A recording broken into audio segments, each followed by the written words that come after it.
Hi guys, this is Bison, your host, and yes, this was the game where Hikaru tossed Gukesh King into the crowd, which led to a big controversy. We will discuss it at the end of the game, and I will also share my personal opinion about this. So please watch this video till the end. Let's start this interesting game. Okay, so this game starts with b4, which is known as Polish opening, e6 by Gukesh directly attacking this pawn on b4. Okay, bishop to b2, and obviously black cannot capture this pawn due to the threat of bishop takes g7 where black would lose his rook. So that's why he goes for knight to f6, and now it's better for white to push this b pawn further and then go for a4. But instead here Hikaru goes for a3, guarding this b4 pawn.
And after that, here Gukesh goes for b6, attacking this pawn chain, but instead of this move b6, here black can also go for knight to e4.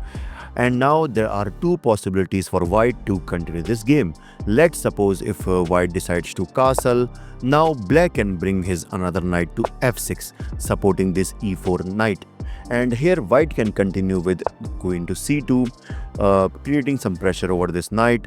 And if bishop to d7, asking for bishop exchange, bishop takes d7, knight takes d2, queen takes d2, queen takes d7.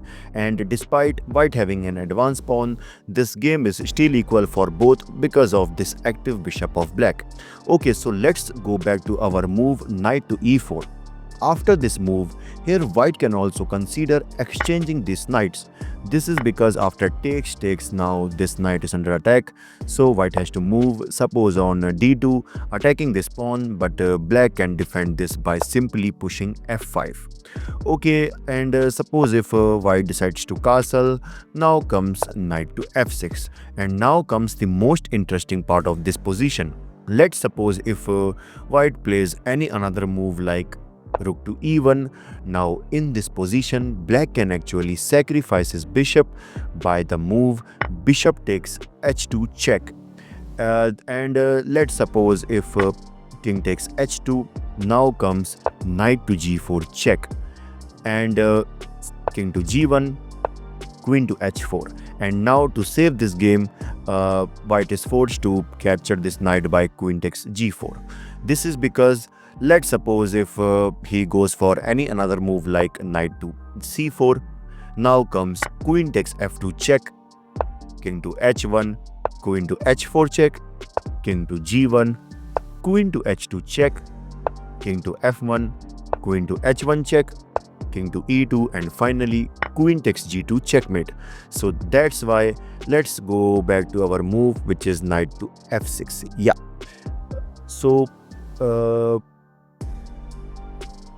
so let's go back to our move, and so that's why after this move here the correct move for white is to not go for this move. It is to bring this knight to c4. And now let's suppose if black decides to sacrifice his bishop with the same idea of bishop takes h2 check. Now that will not going to work because of king takes h2, and if knight to g4 check, and now this king cannot go to this g1 square due to the same threat of going to h4 and then going to h2, or yeah, so going to h2. So that's why the best move for this king is not to go to this g1 square, it is to go to this g3 square. And yes, this is the move. And let's suppose if black tries to attack this king by going to g5, preparing for this discovered check, but there's a move by which white can tackle.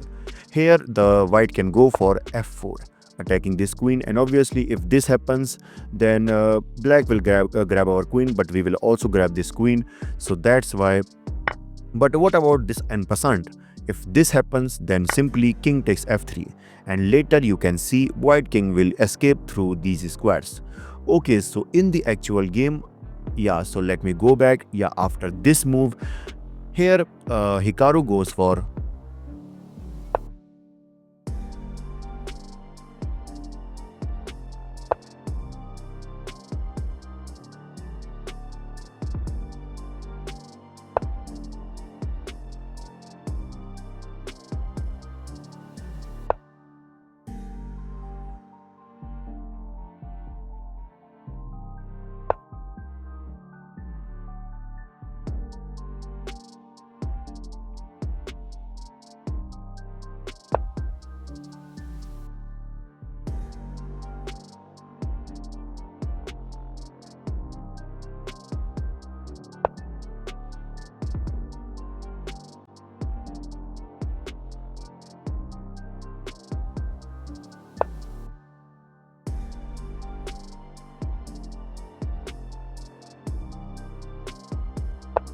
Okay, so now you can see here Hikaru is supporting this c pawn, and to stop this pawn push, here Gukesh bring back his knight to e8, eyeing on this c7 square, and now it's better for Hikaru to go for e4, trying to destroy this pawn chain, but instead he goes for knight to d3, which is a mistake because as you can see, this knight on e5 was in a perfect position, defending the which is guarding this c6 pawn, eyeing the king side, and also allowing Gukesh to go for, and now Gukesh goes for knight to c7, which stops this pawn push, as well as now black is targeting this bishop.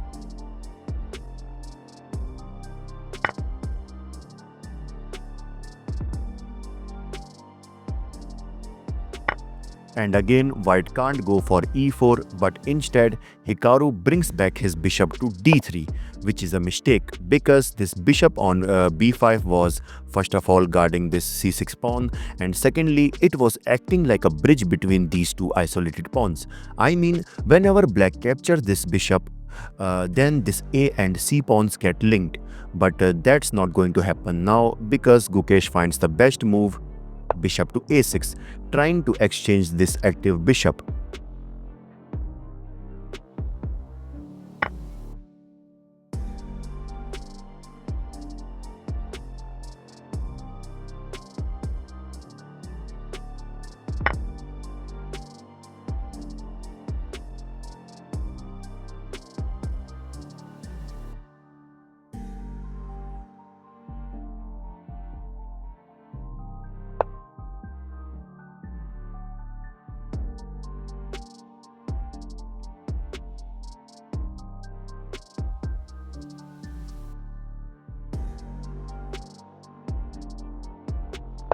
And now it's better for white to push this e pawn further, but instead Hikaru made a mistake by capturing on d5. This is because now simply knight takes d5, and by this you can see now black has successfully activated his knight and also opened the c file for his rook, which can jump to the c8 square anytime.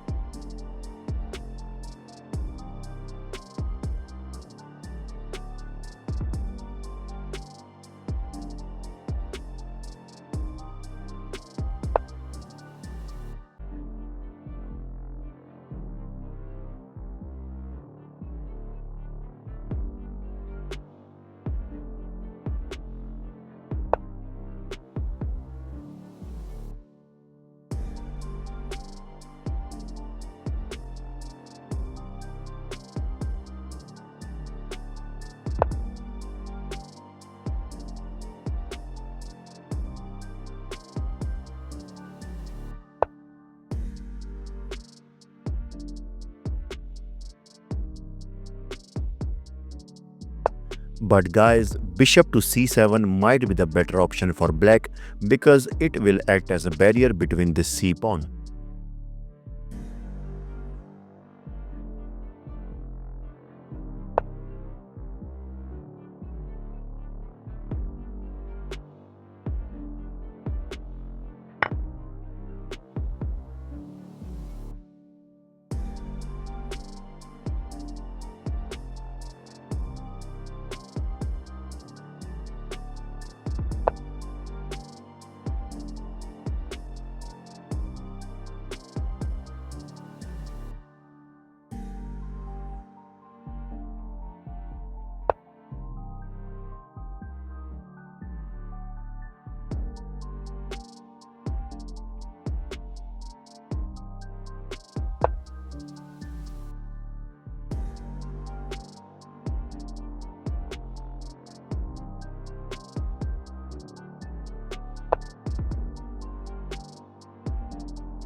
And now it's better for white to exchange the rook and go for queen to f3, targeting this f7 pawn. But instead, Hikaru goes for rook at c goes to d1. And here are multiple ways which black can consider, like bishop to a4, attacking this rook, or maybe bishop to e2, attacking this knight. But instead, here Hikaru goes for rook at a goes to c4. He might guard maybe he wants to guard this b5 pawn.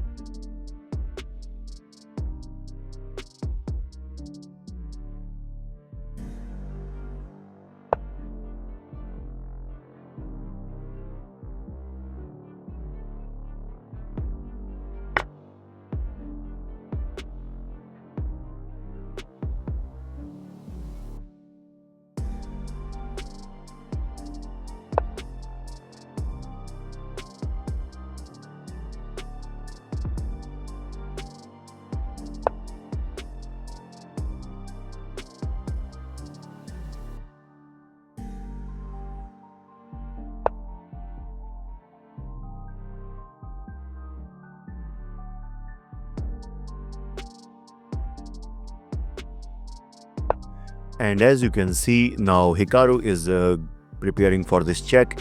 So to stop this, here Gukesh goes for bishop to e7.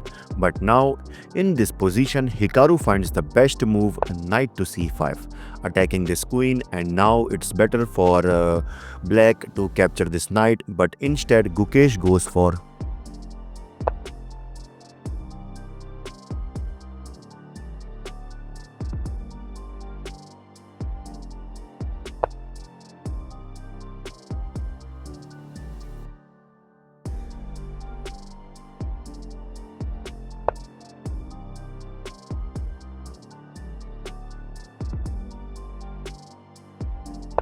okay, so now it's better for black to start pushing this h-pawn, trying to attack the white king side. But instead, here Gukesh blunders by pushing b4, because as you can see, now this rook is trapped and white can easily attack this by queen to d3. But instead, Hikaru also missed this move and he goes for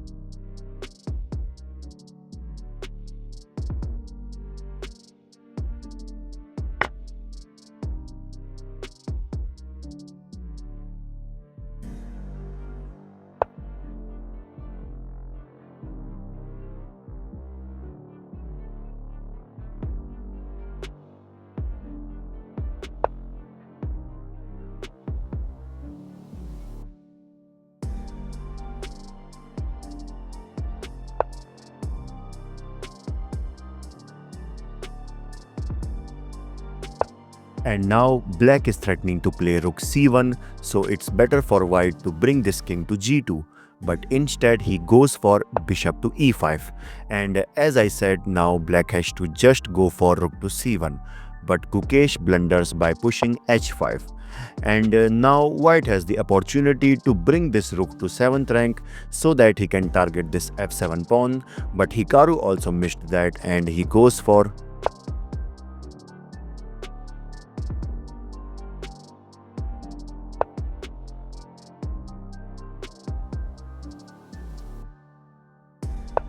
Okay, so everything was fine till here, but in this position here Gukesh made a mistake by king to h7, and that's a mistake because in this position Hikaru sacrificed his rook by rook takes d5, and obviously you cannot capture this rook with the queen due to the threat of queen takes f7 check followed by mate on g7.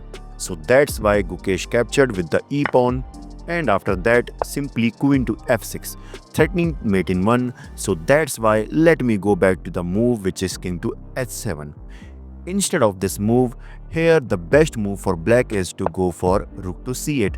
And now let's suppose if rook takes d5, if white decides to sack his rook, now that will not going to work because of queen takes d5. And if queen to f6 with the same idea of mate, now comes rook takes f2 check, queen takes f2, and finally queen takes e5. And now clearly you can see this position is completely winning for black due to this passed pawn. Okay, so in the actual game, after the move queen to f6,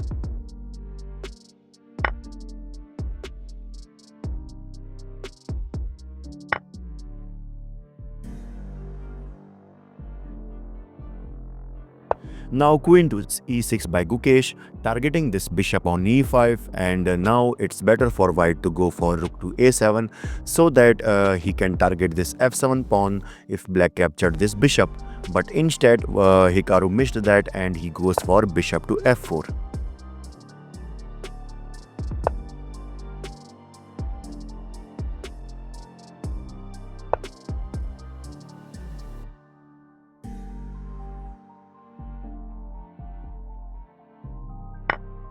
And instead of exchanging the rooks, here rook to e4 might be the better option with the idea of rook to e2, pinning this queen.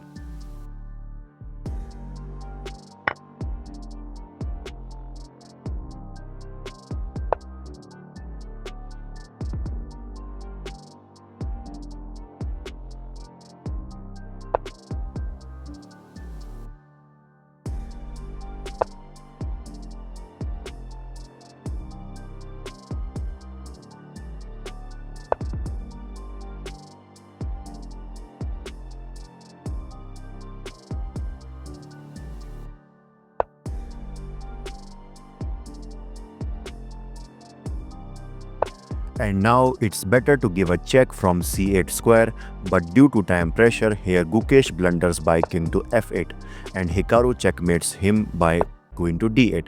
And after that, as you all know, Hikaru throws Gukesh king into the crowd while celebrating his victory. And that's what the controversy began. There were two groups, one describing this incident as a disrespectful and unsportsmanship. Even the former world champion Vladimir Kramnik condemned the action, calling it tasteless and a degradation of modern chess. Other chess GMs like Singaporean Grandmaster Kevin Gohvi Ming expressed concern about the future of chess if such behavior becomes acceptable. But here's the thing. This was actually planned by the organizers as the part of event entertainment angle. Nakamura himself later explained that the winner of this game against Gukesh was supposed to toss the king into the crowd. So in reality, this wasn't a disrespectful gesture, and even Gukesh knew about it. Personally, I think creating outrage over this does not make much sense. In many sports, players do bold or even brutal gestures towards opponent like cricket, football and others, as you all know. So making this too serious is unnecessary. Yes, it may not be the most refined gesture, but it certainly added hype and energy to our chess community. It was publicity and many news channels covers the event, giving a big boost to chess awareness. Think about it. Sometimes these dramatic moments bring more eyes to our beloved games. This is your host Bison signing off. Bye bye.